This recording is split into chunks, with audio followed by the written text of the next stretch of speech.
नमस्ते। KP college की online class में आप सभी का स्वागत है। मैं सीमा शर्मा आज आपके सामने BA second year home science की क्लास लेके आई हूँ। आज का हमारा चैप्टर रहेगा धुलाई के उपकरण, यानी कि जब वस्त्र को धोने के लिए हम धोते हैं तो उस प्रक्रिया में कौन कौन से उपकरणों की हमको आवश्यकता होती है उनके बारे में पढ़ेंगे। सबसे पहले हम ये जान लेते हैं कि धुलाई का मतलब होता है वस्त्र को साफ, सुंदर, स्वच्छ बनाना। तो ये जब प्रक्रिया काम में ली जाती है उसको स्वच्छ बनाने की, तो उन समय में कौन कौन से उपकरणों की आवश्यकता होती है उन उपकरणों के बारे में पढ़ेंगे। तो धुलाई के उपकरणों को अगर देखा जाए तो कार्य के में सहायता के आधार पर उनको 3 भागों में बांटा है। पहला है धोने और भिगोने से संबंधित उपकरण, दूसरा है सुखाने से संबंधित उपकरण और चौथा है इस्त्री करने से संबंधित उपकरण। आज हम सबसे पहले पढ़ेंगे भिगोने व धोने से संबंधित उपकरण। सबसे पहला इसमें आ जाता है अगर देखा जाए तो संग्रह टोकरी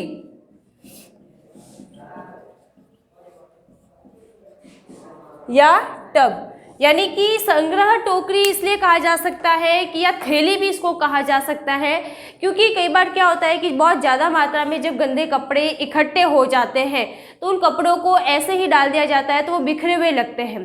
तो उनको बिखरे हुए बचाने से लिए और दूसरा गंदा ना दिखे इसलिए उसको साफ सफाई के तौर पर एक संग्रह टोकरी रहती है, जो कि कपड़े से बनी हुई बास्केट भी जिसको कहा जा सकता है, जिसमें कपड़ों को डालकर बंद कर दिया जाता है। या फिर प्लास्टिक की भी ढक्कन नुमा एक टोकरी रहती है, उसमें भी इनको डालकर संग्रहित कर सकते हैं। नॉर्मली हमारे घरों में अगर हम लोग देखें तो हम लोग टब या किसी बकेट के अंदर कपड़ों को डालकर बाथरूम के अंदर रख देते हैं। तो ये संग्रह पात्र है जिसमें हम रखकर कपड़ों को संग्रहित करते हैं और वो बिखरे हुए से नहीं दिखाई देते हैं। दूसरा आ जाता है हमारे पास में टब व बाल्टियाँ।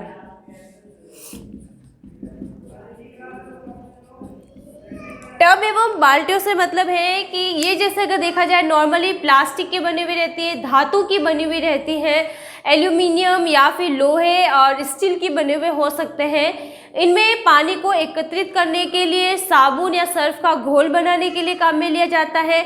वस्त्रों को धोने, निचोड़ने और उनको एकत्रित करने के लिए भी इनको काम में लिया जा सकता है। इसके अलावा इनका रंग, रूप, मात्रा आदि अलग अलग रहती है। छोटे बड़े अलग अलग साइज में भी ये उपलब्ध रहते हैं। उसके बाद आ जाता है हमारे पास में सिंक या फिर जैसे कि ड्रेनिंग बोर्ड।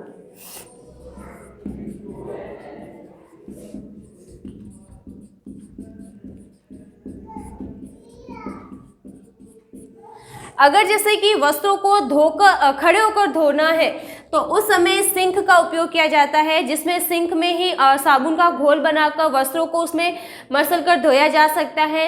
और जैसे ही वस्त्र धुल जाते हैं उसमें साफ पानी से भी सिंक में उसको धोकर निकाला जा सकता है।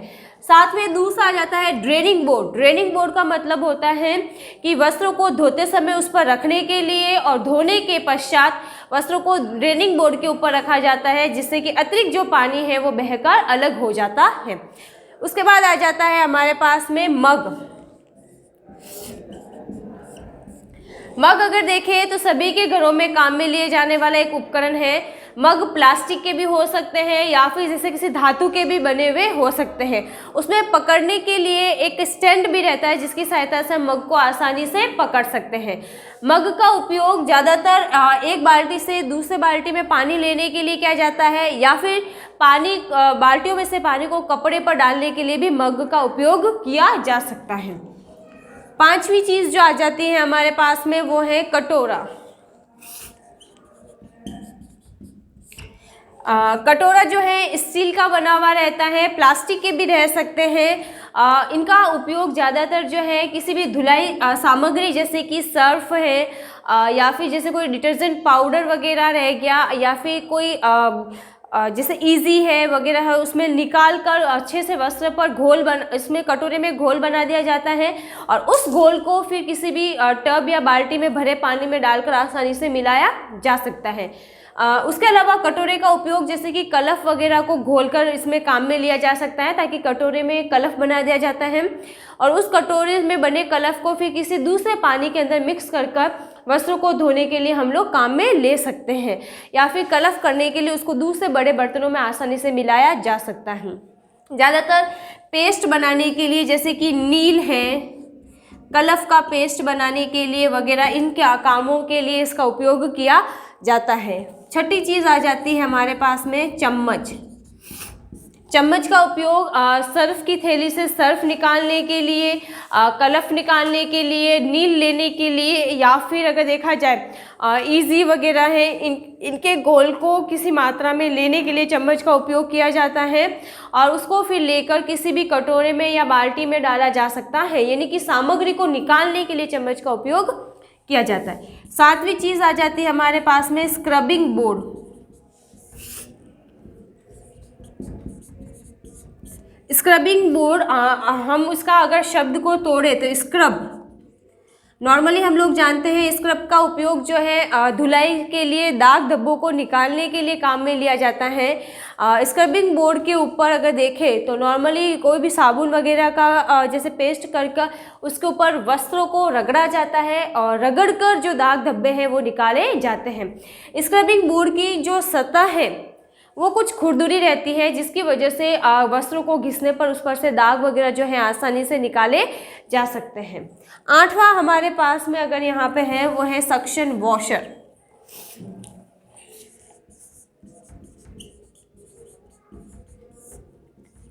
सक्शन वॉशर इसका उपयोग भारी वस्त्रों को धोने के लिए काम में लिया जाता है। इसकी अगर संरचना देखें तो एक सीधा गोल डंडा रहता है जिसके नीचे कटोरे नुमा संरचना रहती है। ये कटोरे नुमा संरचना के अंदर काफ़ी सारे छिद्र जो हैं वो हमको दिखाई देते हैं। इस सक्शन वॉशर को बारी बारी, जैसे कपड़ों को हम भिगोते हैं किसी टब वगैरह में, तो सक्शन वॉशर को बारी बारी उसमें डालकर प्रेशर किया जाता है और प्रेशर करने से जो गंदगी है, मैल है, वो इन छिद्रों से होकर बाहर निकल जाता है। और जैसे मोटे कपड़े हैं तो मोटे कपड़े को धोने के लिए, भारी कपड़ों को धोने के लिए सक्शन वॉशर जो है वो भारी आवश्यकता रहती है। उसके अलावा जैसे मुलायम कपड़े हैं, नाजुक कपड़े हैं, तो उसके लिए हल्के प्रकार के सक्शन वॉशर की आवश्यकता रहती है। जैसे सामान्य तौर पे हम लोग जैसे कि किसी टब में कपड़ों को भिगोने के बाद हाथ से दबाव डालते हैं या पैरों के माध्यम से डालते हैं, लेकिन उसमें ज़्यादा जैसे मेहनत की आवश्यकता ना रहे या हमारे हाथ पैरों को ज़्यादा नुकसान ना हो या थकान ना हो, उसके लिए सक्शन वॉशर के माध्यम से भी उस पर प्रेशर डाला जा सकता है और वस्तु की धुलाई जो है आसानी से की जा सकती है। उसके अलावा सक्शन वॉशर के अलावा हम लोग जैसे घर पे कई बार जैसे कि लकड़ी के डंडे वगैरह का उपयोग करते हैं, जिससे कि भारी वस्त्रों को पीटकर, जैसे बेडशीट वगैरह है, पर्दे वगैरह है, दरिया है, उनको धोया जाता है। तो उन चीज़ों को धोने के लिए जैसे सक्शन वॉशर का उपयोग जो है वो किया जा सकता है। अगला जो 9th हमारे पास में है वो है साबुनदानी। साबुनदानी आप सभी जानते हैं, साबुन को रखने के लिए या साबुन को संग्रहित करने के लिए एक डिब्बी रहती है जिसमें जालीनुमा अंदर की तरफ रहती है, जिसमें साबुन को रख देते हैं ताकि साबुन जो है पानी के संपर्क में आकर बार बार गीला या ना हो और उसमें घुले नहीं। उसमें रखने से व्यवस्थित जगह पर हमें साबुन भी मिल जाता है, दूसरा वो उसमें जो अतिरिक्त पानी है वो भी निकल कर बह जाता है और साबुन जो है वो सूख भी जाता है। फिर आ जाता है हमारे पास में अगली जो चीज़ है वो है ब्रश। ब्रश सामान्य तौर पर वस्त्रों पर रगड़ने के लिए काम में लिए जाते हैं, यानी कि जो कपड़े ज़्यादा मैले हैं जैसे कॉलर वाले स्थान से, कलाई वाले स्थान से या कमर वाले स्थान से, तो वहाँ पर वस्त्रों को हाथ से धोने से दाग नहीं निकलते हैं। तो ऐसी स्थिति में ब्रश का उपयोग किया जाता है। ब्रश को घिसने और साबुन लगाकर ब्रश को घिसने से दाग धब्बे आसानी से निकल जाते हैं, इसलिए इसका ब्रश का वगैरह जो आसानी से उपयोग किया जा सकता है। फिर आ जाता है रिंगर। रिंगर सामान्य तौर पर जैसे कि कम जगह है या एक साथ में बहुत अधिक कपड़ों को सुखाना है तो रिंगर का उपयोग किया जाता है, जिसमें एक एक अलग अलग रिंग के ऊपर कपड़े को सेपरेट तौर पर सुखाया जा सकता है और कपड़े आसानी से वहाँ पर सूख भी जाते हैं। रिंगर जैसे कि सामान्य तौर पर कपड़े को लटकाकर आसानी से उस पर डाला जा सकता है। फिर आ जाती है हमारे पास में मशीन, यानी कि वॉशिंग मशीन जिसको हम कह सकते हैं। वॉशिंग मशीन एक डिब्बे नुमा संरचना रहती है, जिसमें आयताकार भी हो सकती है। वो 2 डिब्बे रहते हैं। एक डिब्बे के अंदर हम लोग जैसे कि साबुन या फिर सर्फ का घोल करते हैं और पानी डालकर वस्त्रों को भिगोते हैं। ये जो डिब्बा रहता है, एक बार घड़ी की दिशा में, दूसरी बार वापस घड़ी की उल्टी दिशा में घूमता है, जिससे कि वस्त्र एक बार 2 बार वापस ऐसे घूमने की वजह से, साथ में उसमें उसकी सतह कुछ उभरी हुई रहने की वजह से वस्त्र जो है उस पर से दाग धब्बे निकल जाते हैं और सफाई आसानी से हो जाती है। दूसरा जो डिब्बा वॉशिंग मशीन का रहता है, उसमें वस्त्रों को साफ प्रकार से धोने के पश्चात उसमें डाला जाता है और डालने पर उसमें आसानी से वस्त्र जो है सूख कर अच्छे से बाहर निकल कर आ जाते हैं। वॉशिंग मशीन भी 3 प्रकार की रहती है, जिसमें पहली बेलनाकार, दूसरी एजिटेटर नुमा और तीसरी जो होती है शून्याकार कप नुमा संरचना वाली। कप नुमा संरचना वाली जो वॉशिंग मशीन है, उसके अंदर सक्शन वॉशर के अनुसार ही वो कार्य करती है। जैसे कि हमने पढ़ा था कि सक्शन वॉशर जो है दबाव डालकर वस्त्रों को धोता है, वैसे ही इस वॉशिंग मशीन के अंदर सक्शन वॉशर नुमा कप बने हुए रहते हैं, जो बारी बारी वस्त्रों के ऊपर दबाव डालते हैं और आसानी से जो उसका जो गंदगी है उसको बाहर निकाल देते हैं। अगला हम पढ़ेंगे अभी सुखाने से संबंधित वस्त्र। ये जो हमने 12 सामग्रियाँ पढ़ी, उपकरण पढ़े, वो थे सारे भिगोने और धोने से संबंधित। अब जो हम पढ़ रहे हैं वो है सुखाने से संबंधित। तो सुखाने से संबंधित जो है, पहला है अलगनी।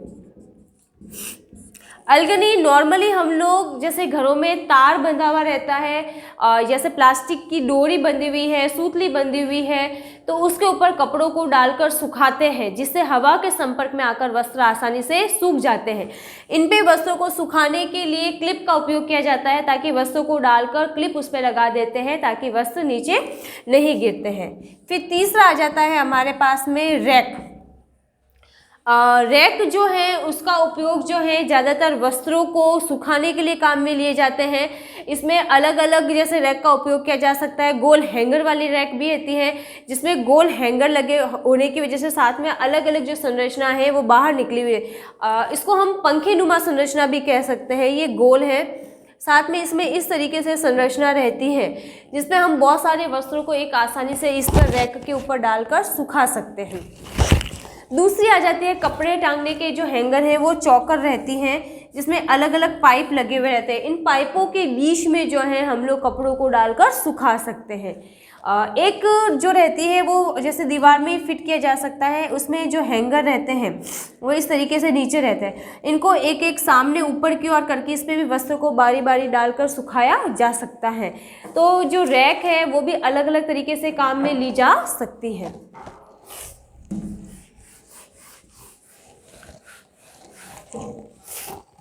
अगली जो है वो है हमारे पास में सामग्री, वो है क्लिप। क्लिप्स मैंने अभी बताया था कि जब हम अलगनी के ऊपर, वायर के ऊपर वस्त्रों को सुखाते हैं तो तेज हवा के संपर्क में आकर वस्त्र गिरे नहीं, इसलिए हम उस पर वस्त्रों को टांगने के लिए क्लिप लगा देते हैं। क्लिप प्लास्टिक के, धातु के काफ़ी तरीके के बने हुए रहते हैं, जिससे वस्त्र जो है उसी जगह पर बंधे रहते हैं और नीचे की तरफ नहीं गिरते हैं। फिर अगला जो लास्ट है चौरस स्थान या समतल स्थान। हमको चौरस समतल स्थान की आवश्यकता इसलिए रहती है ताकि आसानी से खुले में कपड़े को सुखाया जा सके और हमको काफ़ी स्थान मिल जाए, ताकि वस्त्रों को सुखाने और हमको उसमें सुविधा रहे, हवा का आवागमन भी अच्छा रहे, सूर्य का प्रकाश भी मिलता रहे और वस्त्रों को आसानी से सुखाया जा सके। साथ ही जैसे कई बार बगीचे वगैरह में भी सुखाया जा सकता है, घास के ऊपर भी वस्त्रों को सुखाया जा सकता है, या समतल स्थान पर भी वस्त्रों को सुखाया जा सकता है। तीसरा हमारे पास आ जाते हैं इस्त्री करने से संबंधित उपकरण के बारे में हम पढ़ेंगे। तो इस्त्री करने से संबंधित उपकरणों में अगर हम जाने तो सबसे पहला जो उपकरण रहता है हमारे पास में वो आ जाता है सबसे पहले प्रेस।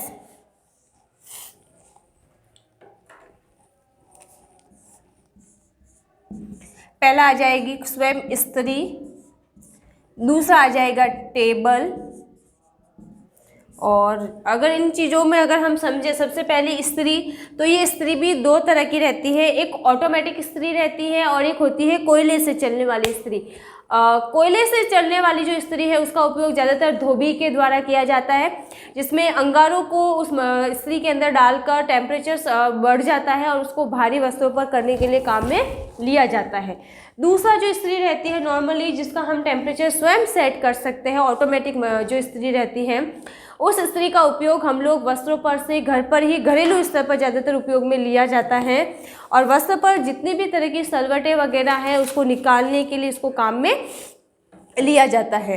अब जब इनको कई बार जैसे कि वस्त्रों को प्रेस करा जाता है तो इसमें टेम्परेचर अलग अलग वस्त्र के लिए अलग अलग आवश्यकता रहती है, तो इसमें एक बटन लगा रहता है स्त्री के ऊपर। उसी के आधार पर वस्त्र की प्रकृति जानकर कि वस्त्र कॉटन का है या रेयॉन का है या ऊनी है या किस तरह का है, उसी के आधार पर टेम्परेचर को सेट करके हम वस्त्र पर प्रेस कर सकते हैं। दूसरा आ जाता है टेबल। टेबल जिसके ऊपर वस्त्रों को प्रेस करनी है, तो एक टेबल की आवश्यकता रहती है जो कि एकदम सीधा समतल हो, उसके ऊपर कोई भी दरी या जैसे बेडशीट या मोटा कपड़ा डालकर उसके ऊपर जिस वस्त्र पर प्रेस करनी है वो डाला जाता है और आसानी से प्रेस वगैरह की जा सकती है। तीसरी हमारे पास यहाँ पे आ जाता है मग। मग की आवश्यकता इसलिए रहती है क्योंकि जैसे कि कई बार ज़्यादा कपड़े में सलवटें हैं और वो नहीं निकल पा रही हैं, तो ऐसी स्थिति में मग में पानी रखा जाता है और कुछ कुछ टाइम से कपड़े के ऊपर पानी का छिड़काव करके फिर प्रेस की जाती है ताकि जो नमी के संपर्क में आकर वस्त्र पर से सलवटें आसानी से निकल जाती हैं। फिर आ जाता है लास्ट जो उपकरण हम पढ़ेंगे अभी, जो चौथा उपकरण है हमारा, वो है संचयन से संबंधित उपकरण।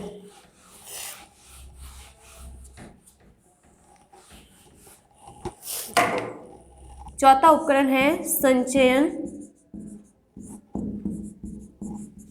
से संबंधित। संचयन से मतलब है इकट्ठा करके रखने के लिए, जिसमें सबसे पहले एक बास्केट हो सकती है। बास्केट नॉर्मली चौकोर या गोल रह सकती है, जिसमें हम वस्त्रों को एक के बाद एक तह करके आसानी से रख सकते हैं। ये प्लास्टिक की भी बनी हुई हो सकती है, कपड़े की भी बनी हुई हो सकती है। दूसरा आ जाता है अलमारी।